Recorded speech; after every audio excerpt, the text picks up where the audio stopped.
Dans le monde étincelant de la robotique moderne, la peur de l'électricité d'un jeune étudiant en fait un paria, un anachronisme dans son propre temps.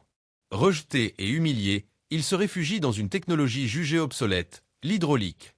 Mais lorsqu'une arme silencieuse paralyse toute l'électronique d'une ville, seul son robot, une bête de métal et d'huile, peut répondre à l'appel. C'est l'histoire d'une phobie transformée en un avantage stratégique inattendu. Si vous aimez les récits où les outsiders sauvent le monde, n'oubliez pas de laisser un like et de vous abonner. Le monde de Léo Marchand était un monde de sifflements doux, de cliquetis métalliques et de l'odeur âcre et honnête de l'huile hydraulique.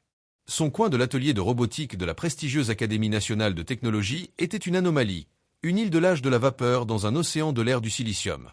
Autour de lui, ses camarades étudiants travaillaient dans un silence relatif, seulement troublés par le bourdonnement des ventilateurs de leurs ordinateurs portables et le vrombissement discret des servomoteurs de leur création.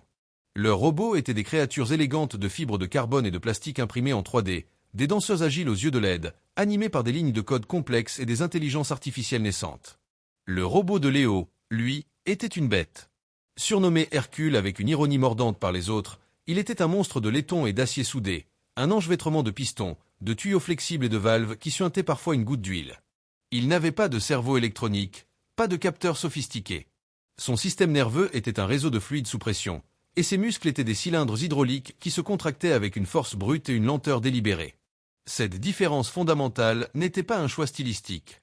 C'était une nécessité, née d'une peur profonde et irrationnelle qui le hantait depuis l'enfance, l'électrophobie. À l'âge de 8 ans, en essayant de réparer une vieille radio avec son père, il avait accidentellement touché un condensateur mal déchargé. La décharge électrique, bien que non mortelle, avait été une expérience traumatisante. Il se souvenait de la douleur fulgurante, de la sensation de son corps qui se contractait de manière incontrôlable, et surtout, de cette odeur d'ozone et de chair brûlée. Depuis ce jour, il était incapable de travailler avec des circuits électroniques. La simple vue d'un circuit imprimé, le crépitement d'une soudure, la menace invisible d'un court-circuit, tout cela déclenchait en lui une anxiété paralysante, des sueurs froides et un tremblement de ses mains qui rendaient tout travail de précision impossible. Dans n'importe quel autre domaine, cette phobie aurait été un simple inconvénient. Dans le monde de la robotique du XXIe siècle, c'était une condamnation. Son professeur, le célèbre professeur Dubois, un homme pour qui l'avenir était synonyme d'intelligence artificielle et de connectivité sans fil, le considérait comme un cas désespéré. Dubois était un pionnier de la robotique neuronale, et il voyait dans l'obsession de Léo pour l'hydraulique non pas une curiosité, mais une perversion, un refus obstiné d'entrer dans le monde moderne. Monsieur Marchand, lui avait-il dit un jour devant toute la classe, son ton empreint d'un mépris à peine voilé, la robotique a évolué depuis l'époque de Léonard de Vinci. Vos créations sont des anachronismes. Elles sont lourdes, lentes, sales, franchement, stupides. Un robot sans processeur n'est qu'un automate, une marionnette glorifiée. Vous perdez votre temps et le mien. L'humiliation avait été totale. Ses camarades, en particulier le prodige de la promotion, un jeune homme arrogant nommé Victor, ne manquaient jamais une occasion de lui rappeler son statut de paria. Il passait devant son établi en secouant la tête, laissant échapper des commentaires sarcastiques sur la machine à vapeur ou le dinosaure. Léo endurait en silence. Il s'était réfugié dans son monde de mécanique pure, un monde qu'il pouvait comprendre, toucher, sentir. Il aimait la physicalité de son travail. Il aimait le poids d'une clé à molette dans sa main, le son d'une pièce de métal qui l'usinait sur le tour, la manière dont il pouvait sentir la pression monter dans un tuyau simplement en posant sa main dessus. Son travail n'était pas abstrait, il était tangible. Il n'écrivait pas des lignes de code dans un langage virtuel. Il construisait des systèmes logiques avec des valves, des distributeurs et des régulateurs de débit. C'était une forme de programmation mécanique, une chorégraphie de fluide. Il passait ses nuits à lire de vieux manuels d'ingénierie hydraulique, des textes des années entre 50 et 60, l'âge d'or de cette technologie. Il était fasciné par l'ingéniosité de ses anciens maîtres, qui avaient réussi à créer des systèmes d'une complexité et d'une fiabilité incroyables sans la moindre puce électronique. Il avait transformé sa phobie en une expertise unique et solitaire. Alors que les autres apprenaient à coder, il apprenait à construire. Alors qu'ils apprenaient à dialoguer avec des machines intelligentes, il apprenait à dialoguer avec la matière brute. Il était l'excentrique, le raté, le garçon qui avait peur des étincelles. Mais dans le silence de son atelier, au milieu du sifflement de ses pistons, il construisait quelque chose que personne d'autre ne pouvait comprendre. Une créature de pure puissance, une bête mécanique dont la plus grande faiblesse apparente, son absence totale d'électronique, allait bientôt devenir sa plus grande et plus inimaginable force. La création d'Hercule ne fut pas un projet de semestre, mais une odyssée de plusieurs années, une quête obsessionnelle qui consuma la plupart des nuits et des week-ends de Léo. Alors que ses camarades construisaient des robots pour des compétitions spécifiques, des courses de vitesse, des défis de manipulation d'objets, Léo construisait Hercule sans autre but que de prouver que la mécanique pure pouvait rivaliser, à sa manière, avec l'électronique. Sa philosophie de conception était à l'opposé de celle de ses pairs.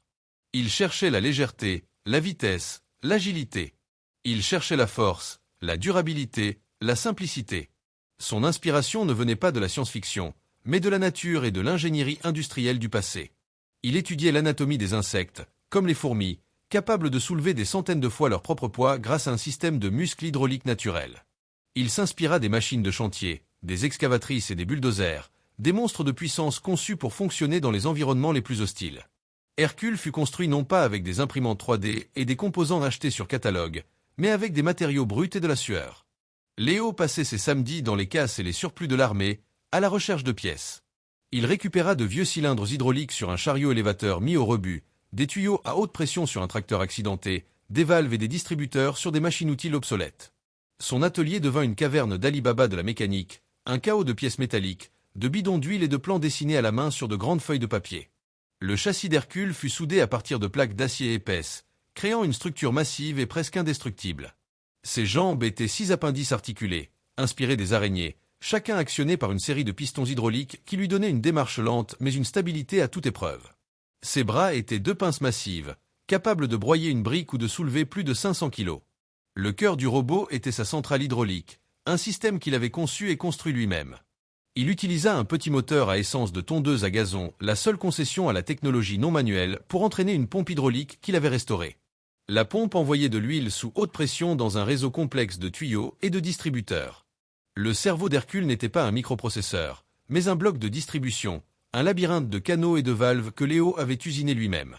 Il contrôlait le robot non pas avec une manette de jeu, mais avec une série de longs câbles de commande, similaires à des câbles de frein de vélo, qui actionnaient les valves du distributeur. C'était un système de contrôle direct, entièrement mécanique, sans la moindre impulsion électrique. Chaque mouvement d'Hercule était accompagné d'une symphonie de sons industriels. Le tout sautement du moteur à essence, le gémissement de la pompe hydraulique, le sifflement de l'huile sous pression dans les tuyaux et le clac métallique des valves qui s'ouvraient et se fermaient. C'était une créature bruyante, sale, qui laissait parfois des gouttes d'huile sur le sol immaculé de l'atelier. C'était l'antithèse de l'élégance stérile de la robotique moderne. Le processus de construction fut une série d'échecs et de petites victoires. Il y eut des fuites d'huile spectaculaires qui couvrirent Léo et son coin d'atelier d'un film gras. Il y eut des pannes mécaniques, des pistons qui se grippaient, des soudures qui cédaient. Mais chaque échec était une leçon. Il apprit à connaître chaque pièce de sa création, chaque son, chaque vibration. Il pouvait diagnostiquer un problème non pas en lisant un code d'erreur sur un écran, mais en sentant une vibration anormale dans un tuyau ou en entendant un léger changement dans le son de la pompe. Il développa une connexion intime, presque intuitive, avec sa machine. Ses camarades, lorsqu'ils passaient devant son travail, ne voyaient qu'un tas de ferraille. Ils ne voyaient pas l'élégance de la conception mécanique, la complexité de la logique hydraulique. Ils ne voyaient pas les heures de travail, la passion, l'ingéniosité qu'il avait fallu pour donner vie à cette créature. Ils ne voyaient que ce qu'elle n'était pas, électronique, rapide, intelligente. Ils ne voyaient que l'échec. Mais Léo, lui, voyait la beauté de sa création. Il voyait sa force, sa simplicité, sa robustesse. Il avait construit un robot qui ne dépendait d'aucune source d'énergie externe fragile, d'aucun réseau sans fil, d'aucun logiciel complexe. Hercule était autonome. Il était une force de la nature mécanique. Et Léo était fier de lui, même s'il était le seul à l'être. Le point culminant de l'année académique et le théâtre de l'humiliation finale de Léo fut le concours national de robotique interuniversitaire. C'était l'événement le plus prestigieux du pays, une vitrine pour les futurs ingénieurs et une chasse gardée pour les géants de la technologie à la recherche de nouveaux talents. L'Académie nationale de technologie y envoyait chaque année ses meilleurs projets, et cette année, tous les espoirs reposaient sur Victor et son robot, Icare. Icare était tout ce qu'Hercule n'était pas. C'était une merveille de technologie, un drone quadricoptère doté d'une intelligence artificielle avancée, capable de naviguer de manière autonome, de reconnaître des objets et d'effectuer des tâches de manipulation délicates avec ses pinces de précision. Il était rapide, silencieux et d'une élégance presque organique. Le professeur Dubois avait insisté pour que Léo présente également Hercule, non pas parce qu'il croyait en son potentiel, mais par une sorte de cruauté pédagogique. Il voulait, disait-il, montrer l'éventail complet des approches de la robotique, mais tout le monde savait qu'il voulait surtout utiliser Hercule comme un faire-valoir, un exemple de ce qu'il ne fallait pas faire, pour mieux mettre en valeur la brillance de ses autres étudiants. L'épreuve principale du concours était un parcours de sauvetage simulé.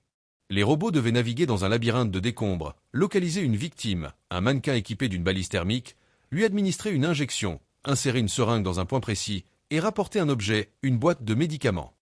C'était un test complet de vitesse, d'agilité, de détection et de manipulation fine.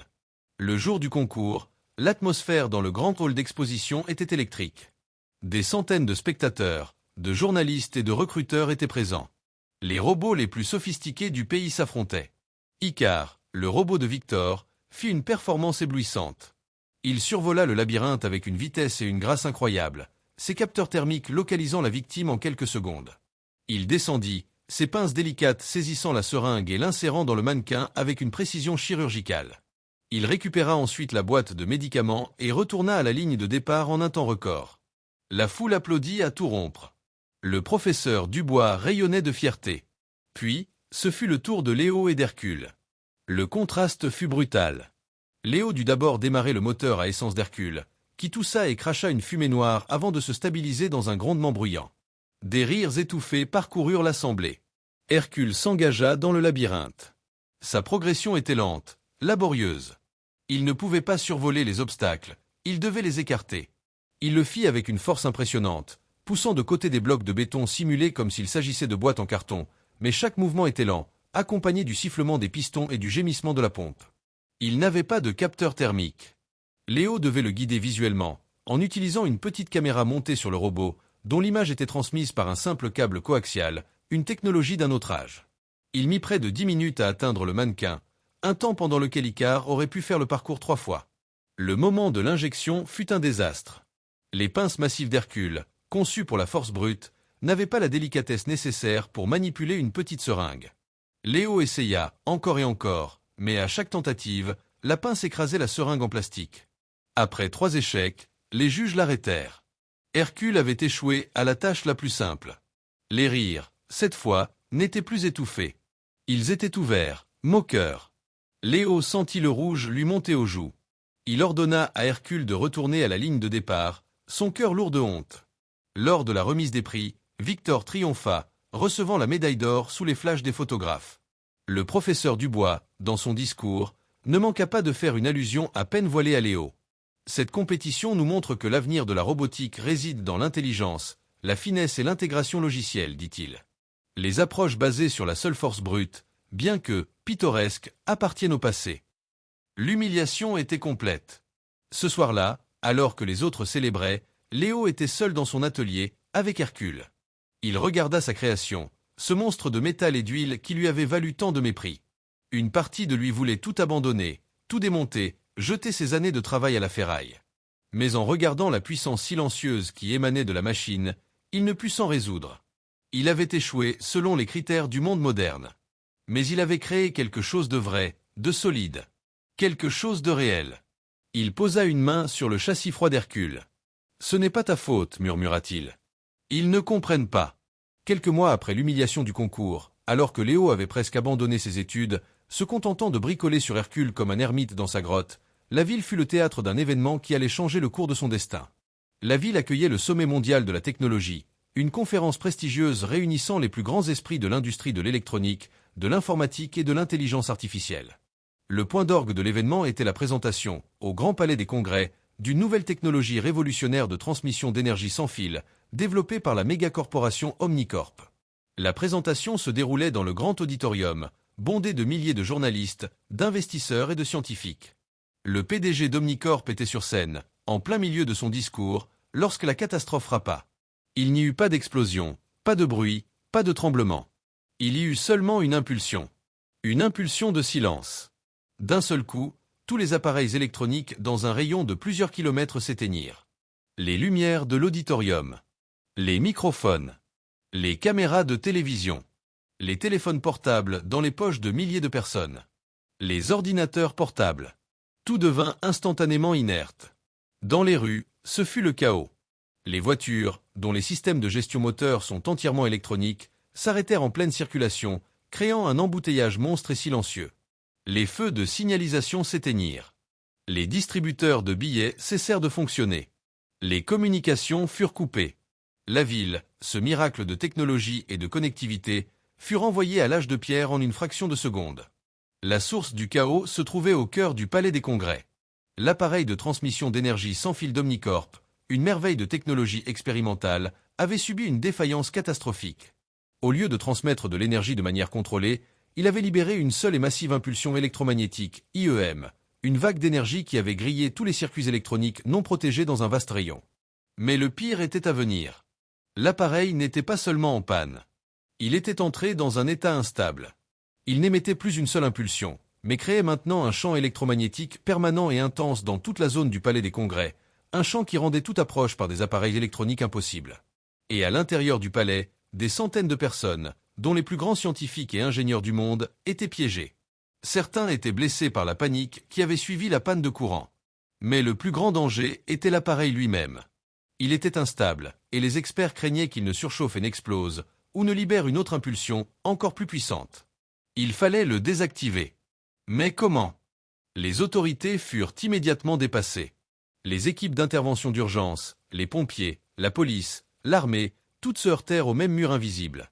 Leurs radios ne fonctionnaient pas à l'approche du palais. Leurs véhicules calaient à plusieurs centaines de mètres.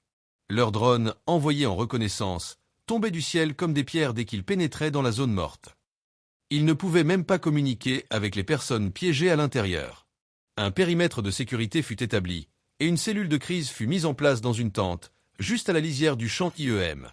Les meilleurs experts en physique et en électronique du pays furent dépêchés sur place.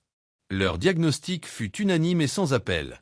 Il n'y avait aucun moyen d'entrer dans la zone avec un équipement électronique.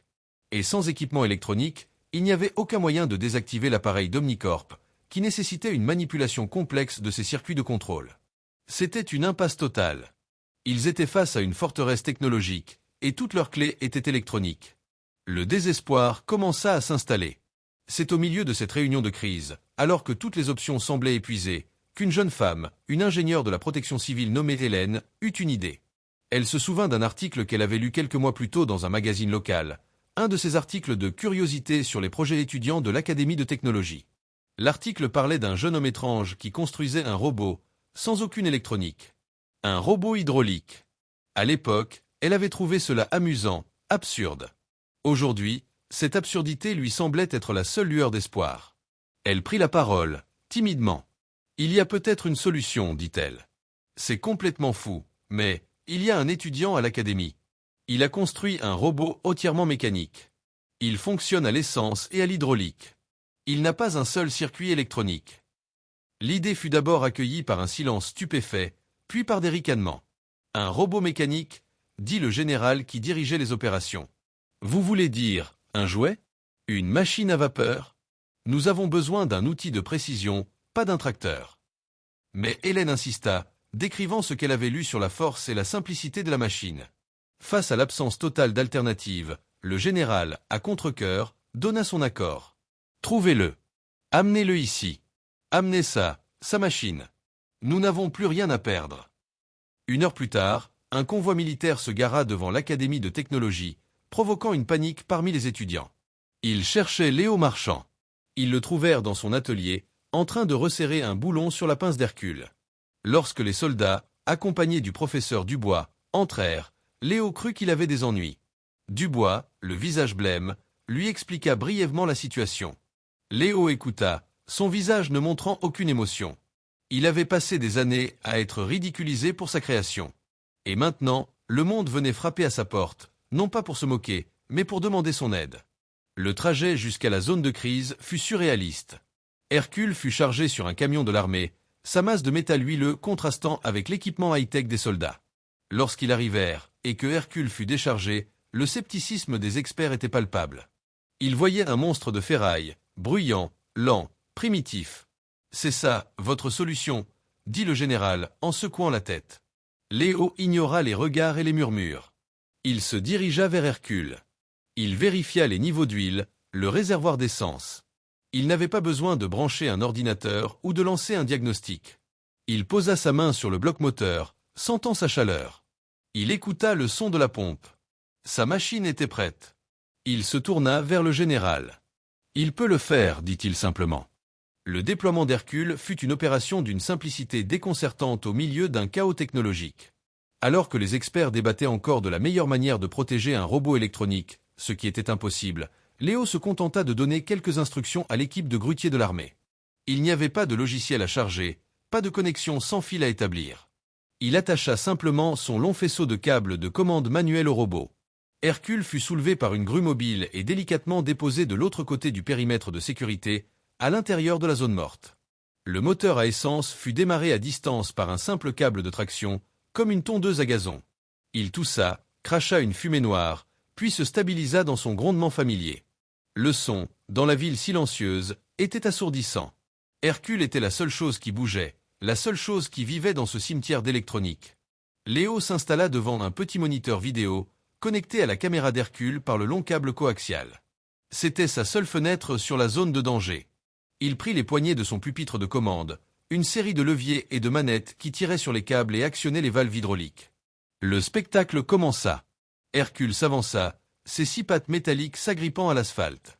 Sa démarche était lente, délibérée, mais d'une puissance implacable. Il arriva devant la première barricade de voitures immobilisées. Il ne chercha pas à les contourner. Il les poussa. Avec une force hydraulique brute, il dégagea les voitures une par une, les repoussant sur le côté de la route comme s'il s'agissait de jouets, créant un passage. Dans la tente de commandement, les experts regardaient l'écran avec une stupéfaction grandissante. Ils voyaient une force de la nature mécanique, une créature d'un autre âge, qui accomplissait avec une simplicité brutale ce que leurs robots sophistiqués n'auraient jamais pu faire. Le professeur Dubois, debout derrière Léo, était particulièrement silencieux, son visage un masque d'incrédulité et de honte. Il voyait l'application pratique, la pertinence terrifiante de la technologie qu'il avait si ouvertement méprisée. Hercule arriva devant les grandes portes en verre du Palais des Congrès. Elles étaient bloquées. Il ne perdit pas de temps à chercher une serrure. Il leva une de ses pinces massives et frappa. Le verre de sécurité, conçu pour résister à des impacts importants, se fissura, puis vola en éclats.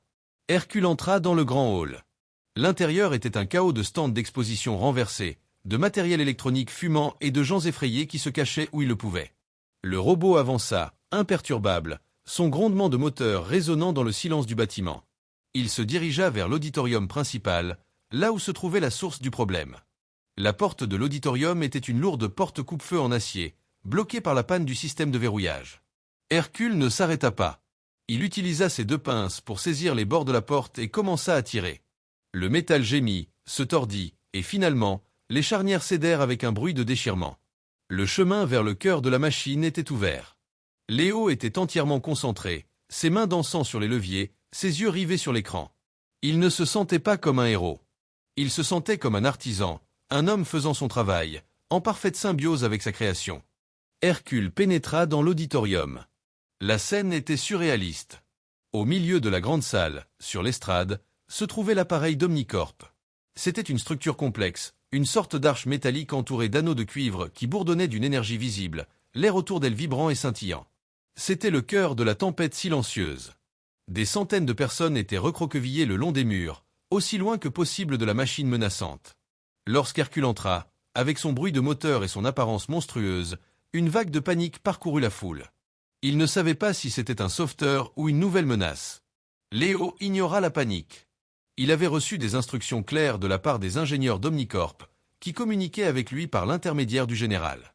Le plan pour désactiver l'appareil était simple en théorie, mais presque impossible en pratique. La machine était alimentée par un câble principal, épais comme un bras, qui sortait du sol et entrait dans sa base. Ce câble était protégé par un blindage en acier et en plomb, conçu pour résister à presque tout. Il n'y avait aucun interrupteur externe. La seule façon d'arrêter la machine était de couper physiquement ce câble. C'était une tâche qui nécessitait une force de cisaillement colossale, bien au-delà de ce que n'importe quel outil de coupe portable pouvait fournir. Mais c'était une tâche pour laquelle les pinces d'Hercule avaient été conçues. Léo dirigea Hercule vers l'estrade. Le robot monta les quelques marches avec une lenteur maladroite mais assurée. Il s'approcha de la machine bourdonnante. Léo pouvait sentir, même à travers la caméra, l'intensité du champ électromagnétique. L'image sur son écran commença à se brouiller, à se remplir de parasites. Il savait qu'il n'avait que peu de temps avant que la caméra elle-même ne grille. Il positionna Hercule. Il ouvrit la pince droite, une mâchoire d'acier capable de broyer du béton. Il la plaça autour du câble blindé. Dans la tente de commandement, tout le monde retenait son souffle. « Maintenant, Léo » dit la voix du général dans son casque. Léo tira sur le levier principal de son pupitre de commande. Il sentit la résistance dans le câble. Il poussa le levier plus loin, envoyant toute la puissance de la pompe hydraulique dans les pistons de la pince. Sur l'écran, il vit la pince se refermer. Lentement, inexorablement. Le blindage en acier commença à se déformer, à gémir. Des étincelles jaillirent lorsque le métal fut cisaillé. Hercule ne faiblit pas. Sa structure massive absorbait le recul. La pince continua sa progression, coupant à travers les couches de plomb et de cuivre. Il y eut un flash de lumière intense, et l'image sur l'écran de Léo devint complètement blanche, puis noire. La caméra avait grillé. Il était aveugle. Dans la tente de commandement, la perte de l'image fut accueillie par un cri de déception et d'angoisse. On a perdu le contact. Qu'est-ce qui se passe? Léo, cependant, resta calme. Il ne pouvait plus voir, mais il pouvait sentir. Il sentait à travers les câbles de commande la vibration de la machine, la tension dans les tuyaux hydrauliques. Il savait que la pince n'avait pas encore traversé complètement le câble. Il continua à pousser sur le levier, se fiant à son instinct, à sa connexion avec sa machine. Il sentit un clac soudain dans le levier, une libération de la résistance. Il l'avait fait. Le câble était coupé. Au même instant, dans l'auditorium, le bourdonnement de la machine d'Omnicorp cessa. Le scintillement de l'air disparut. Le silence qui suivit fut total. Puis, une seconde plus tard, les lumières de secours de l'auditorium s'allumèrent. Le champ IEM avait disparu. Dans la ville, les lumières commencèrent à se rallumer, quartier par quartier. Les moteurs des voitures purent être redémarrés. La crise était terminée. Une ovation immense éclata dans la tente de commandement. Des gens criaient, s'embrassaient. Le général posa une main sur l'épaule de Léo. « Fils, dit-il, sa voix pleine d'une émotion rauque, vous avez réussi. Vous avez sauvé la ville. » Léo ne répondit pas. Il était épuisé, vidé. Il avait guidé sa création à travers l'enfer, et il l'avait ramenée. Les opérations de secours purent commencer. Les gens piégés dans le palais des congrès furent évacués, sains et saufs. L'histoire du robot hydraulique et de son jeune créateur fit le tour du monde. Léo, le paria, le raté, était devenu un héros international.